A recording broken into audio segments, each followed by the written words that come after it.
Doctor ইউনূসকে দীর্ঘমেয়াদে ক্ষমতায় রাখতে পিনাকি ভট্টাচার্যের নতুন থিওরি, এবং এই থিওরি না মানলেই বিএনপি শেষ। দর্শক, বাংলাদেশের রাজনীতি কোন দিকে যাচ্ছে, পলিটিক্যাল এজেন্ডা, সোসাইটিতে কি আলোচনা হবে, রাজনৈতিক অঙ্গনে কি আলোচনা হবে, রাজনীতিবিদরা ঘুমানোর আগে কোন বিষয় নিয়ে ভাববে, কোন বিষয়ে তাদেরকে দৌড়ের উপর রাখবে, এগুলো সেট করে দেয় এখন সোশ্যাল মিডিয়া। আর বাংলাদেশের পলিটিক্যাল সায়েন্সের সোশ্যাল মিডিয়ায় ট্রেন্ডিংয়ে আছেন পিনাকি ভট্টাচার্য। বেসিক্যালি পিনাকি ভট্টাচার্য এবং তার সহকর্মী কিংবা সম আদর্শের অনেক অ্যাক্টিভিস্ট আছেন, যেমন ইলিয়াস, কনক সরোয়ার, আরও অনেকে আছেন, আমরা আছি। সোসাইটিতে এজেন্ডা সেট করে দেয় মূলত এই পিনাকি ভট্টাচার্যরা। যেমন বিএনপির ঘুম হারাম কিছুদিন যাবৎ যে পিনাকি ভট্টাচার্য দেখিয়েছেন যে এই বিএনপি ধ্বংস অনিবার্য, বিএনপি টিকবে না, বিএনপি ভেঙে যাবে, বিএনপি গণবিচ্ছিন্ন হয়ে যাবে, বিএনপি হারিয়ে যাবে। এমনকি বিএনপির ত্যাগী নেতাকর্মীরাও এখন বিএনপি করে না, অনেকে ছেড়ে দিয়েছে। এখন ভারতের দালাল এবং নব্য বিএনপির লোকজন বিএনপিকে দাপিয়ে বেড়াচ্ছে। আর মির্জা ফখরুলদের কথা বলছেন, এরা এমনিতেই ধ্বংসের লাইনে আছে। আর দ্বিতীয় কথা, এরা বিএনপির ভবিষ্যৎ না, এরা যে কোনো সময় মারা যাবে। অতএব পিনাকি ভট্টাচার্য নানানভাবে দেখিয়েছেন যে বিএনপির ধ্বংস অনিবার্য। তবে সেই পথ থেকে উত্তরণের উপায়ও পিনাকি ভট্টাচার্য দেখিয়ে দিয়েছেন। আমরা তার সাথে শতভাগ একমত এবং এর পক্ষে আমরা জনমত তৈরি করতে চাই। বিএনপির লোকজনকেও আমরা বলতে চাই যে আপনারা এই ধ্বংসাত্মক পথ থেকে ফিরে আসুন, জিয়াউর রহমান, খালেদা জিয়ার বিএনপিতে ফিরে আসুন। বিএনপি টিকবে, আপনারা টিকবে। কিন্তু আপনারা যদি এই বর্তমান যে ভারতের ভিসাস সার্কেলে আবদ্ধ হয়ে গিয়েছেন, এই চাঁদাবাজি লুটপাটের যে রাজনীতিতে ঢুকেছেন, এর মধ্যে থাকলে আপনাদের ধ্বংস অনিবার্য। বিশেষ করে আপনারা ভারতের ভিসাস সার্কেলের মধ্যে পড়েছেন, এই সার্কেলের মধ্যে যারা পড়ে এরা বের হতে পারে না এবং এদের ধ্বংস অনিবার্য, লাইক আওয়ামী লীগ। নাকি এটাই দেখিয়েছেন যে আওয়ামী লীগ যেভাবে ধ্বংস হয়েছে, আওয়ামী লীগ গেছে যে পথে, বিএনপি যাবে সে পথে। এখন দেশের যে সার্বিক পরিস্থিতি বা অবস্থা, তাতে দেশের কল্যাণের জন্য, স্থিতিশীলতার জন্য, মঙ্গলের জন্য ট্রানজিশনাল গভর্নমেন্ট দরকার। এই ট্রানজিশনাল গভর্নমেন্ট থিওরি রাজনীতিতে বর্তমান পার্সপেক্টিভে বাংলাদেশের সর্বপ্রথম নিয়ে এসেছেন পিনাকি ভট্টাচার্য। ট্রানজিশনাল গভর্নমেন্ট এই থিওরিটা কেমন বা কি বুঝিয়েছেন আমি একটু ব্যাখ্যা করছি। তিনি ডিটেলস বলেননি, হয়তো বলবেন। তার কাছে অনেক থিওরি আছে। এই সরকার পিনাকির অনেক থিওরির মাধ্যমে প্রভাবিত, বা পিনাকির অনেক থিওরি আমাদেরকে মুক্তি দিয়েছে। পিনাকির অনেক অ্যাপ্রোচ জাতিকে নতুন দিশা দিয়েছে। যেমন ধানমন্ডি 32 নম্বর জয় বাংলা করে দেওয়ার যে মহাপরিকল্পনা কিংবা সময়োপযোগী একটা ঐতিহাসিক কাজ, এটা কিন্তু পিনাকি ভট্টাচার্যের ব্রেন চাইল্ড এবং তিনিই এটা করিয়েছেন সোশ্যাল মিডিয়া উস্কানি দিয়ে। হ্যাঁ, এই উস্কানি পজিটিভ উস্কানি। আমরা হাসিনার বিরুদ্ধে, হাসিনাকে খেদাও, হাসিনাকে পিটাও, আওয়ামী লীগ পিটিয়ে ভারত পাঠিয়ে দাও, এই উস্কানিগুলো সবচেয়ে বেশি দিয়েছিলেন পিনাকি ভট্টাচার্য। অতএব এই উস্কানি আমাদের ইতিহাসের অংশ। এই উস্কানি আমরা গ্লোরিফাই করব। এই উস্কানি দেশের জন্য, কল্যাণের জন্য, মানুষের জন্য, এই উস্কানিকে আমরা ওয়েলকাম করব। সেই পিনাকি উস্কানি দিয়েই ধানমন্ডি 32 নম্বর জয় বাংলা করে দিয়েছেন এবং আওয়ামী লীগ নেতাকর্মীদের অনেকের বাড়িঘর জয় বাংলা করে দিয়েছেন।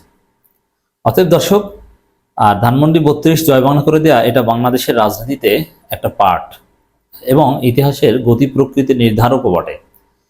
ধানমন্ডি 32 নম্বর জয় বাংলা করে দেওয়ার পরেই কিন্তু আয়নাঘর ডিসক্লোজ করা সম্ভব হয়েছে এবং আওয়ামী লীগের মোরাল ভেঙে গিয়েছে। এরকম অনেক বিষয়ে ঠিক করে দেন পিনাকি ভট্টাচার্যরা। অতএব পিনাকি ভট্টাচার্যের থিওরি ট্রানজিশনাল গভর্নমেন্ট, এটা খুবই জরুরি, সময় উপযোগী।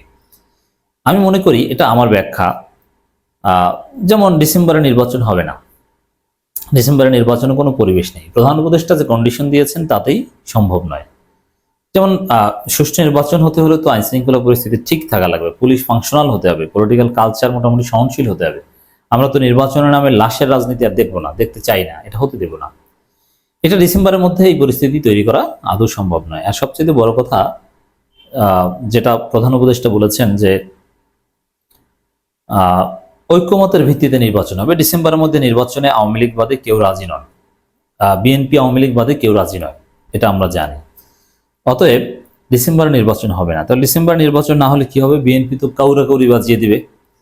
এজন্য আমাদের সমাধান একটা ট্রানজিশনাল গভর্নমেন্ট, মানে বর্তমান সরকার অন্য একটা ফর্মে রূপ নেবে। সে ফর্ম কি? সে ফর্মটা হবে এরকম যে জাতীয় সরকার, এই সরকারই কিছুটা পরিবর্তিত রূপে আসবে। সেখানে প্রফেসর ইউনূস হবেন প্রাইম মিনিস্টার অথবা প্রধান উপদেষ্টা। অবশ্য পিনাকি ভট্টাচার্য যদি পূর্ণাঙ্গ পিনাকি ভট্টাচার্যকে আমি একজন রাষ্ট্রবিজ্ঞানী মনে করি, আপনি যাই মনে করেন, আমি শুধু তাকে অ্যাক্টিভিস্ট মনে করি না। তিনি একজন ডাক্তার, তিনি একজন রাষ্ট্রবিজ্ঞানী, অনেক থিওরি দিয়েছেন তিনি একজন থিওরিস্ট, অনেক থিওরির প্রোপোনেন্টস এই পিনাকি ভট্টাচার্য। অতএব তার থিওরি আমি পলিটিক্যাল সায়েন্সের দৃষ্টিতেই দেখতে চাই। পৃথিবীর দৃষ্টিভঙ্গি, ওয়ে অফ থিঙ্কিং, চিন্তার জগৎ, এগুলো পরিবর্তন হয়ে গিয়েছে। বিশ্ববিদ্যালয়ে পড়ালেই যে পলিটিক্যাল সায়েন্টিস্ট, রাষ্ট্রবিজ্ঞানী, বিষয়টা এরকম নয়। পিনাকি ভট্টাচার্যরা এখন সারা পৃথিবীকে পড়ান, বিশ্ববিদ্যালয়ের শিক্ষকও পড়ে তার কাছে, ছাত্ররাও পড়ে। অতএব তিনি রাষ্ট্রবিজ্ঞানী আমার দৃষ্টিতে। তো এখানে তিনি যদি পূর্ণাঙ্গ থিওরিটা দেন, তার মধ্যে রাষ্ট্রপতি চুপ্পু থাকতে পারবে না। আর চুপ্পু না থাকলে তখন প্রধান উপদেষ্টা এই শব্দটা আর থাকে না, তখন আরেকজন রাষ্ট্রপতি হবে। তখন যেমন প্রধান উপদেষ্টা কার প্রধান উপদেষ্টা? রাষ্ট্রপতির প্রধান উপদেষ্টা। চুপ্পু থাকবে না, অন্য কেউ হবে। তখন এই ট্রানজিশন গভর্নমেন্টে রাষ্ট্রপতির কিছু ক্ষমতা হবে, তখন হয়তো বা নতুন কাউকে, নিরপেক্ষ কাউকে রাষ্ট্রপতি বানানো হবে। আর সবচাইতে ক্ষমতা যাকে দেওয়া হবে তিনিই হবেন প্রফেসর ইউনূস, সেটা হোক প্রধানমন্ত্রী অথবা প্রধান উপদেষ্টা অথবা রাষ্ট্রপতি। আর দ্বিতীয় গুরুত্বপূর্ণ পদটা দেওয়া হবে তারেক রহমানকে। এরপরে জামাতের আমির থেকে শুরু করে অন্য যারা আছে তারাও পাবেন। এইভাবে 4 বছর কিংবা 5 বছর দেশটা চলতে থাকবে, পূর্ণাঙ্গ সংস্কার করে বাংলাদেশকে সিঙ্গাপুর বানিয়ে দিয়ে একটা নির্বাচন হবে, যে নির্বাচনে আর কোনো কারচুপি হবে না, গণতন্ত্র স্থায়ীভাবে প্রাতিষ্ঠানিক রূপ পাবে। এটাই হচ্ছে ডক্টর ইউনূসকে 5 বছর ক্ষমতায় রাখার থিওরি। এবং এই থিওরিতে, এই ট্রানজিশন গভর্নমেন্টের, এই ন্যাশনাল গভর্নমেন্টের থিওরি যদি বিএনপি না মানে, তাহলে বিএনপি ধ্বংস হয়ে যাবে। কারণ কি? দেখেন, বিএনপির জনপ্রিয়তা জ্যামিতিক হারে হ্রাস পাচ্ছে। ভোট হলে, সুষ্ঠু ভোট হলে বিএনপি ভোট পাবে না, এটা বিএনপি জানে। এই জন্য বিএনপি এখন কারচুপির ভোট চায়, তারা বন্দোবস্তের ভোট চায়। জনগণ বিএনপি থেকে মুখ ফিরিয়ে নিয়েছে। বিএনপির চাঁদাবাজি, ধর্ষণ, লুটপাট, নারী নির্যাতনে জনগণ প্রচণ্ডভাবে অতিষ্ঠ। এজন্য বিএনপিকে ভোট জনগণ দিবে না। আর বিএনপি ভারতের ফাঁদে পড়েছে। সেই ভারতের ফাঁদ থেকে বের হয়ে আসার রাস্তা মূলত ডক্টর ইউনূসের নেতৃত্বে জাতীয় সরকারে অংশগ্রহণ করা।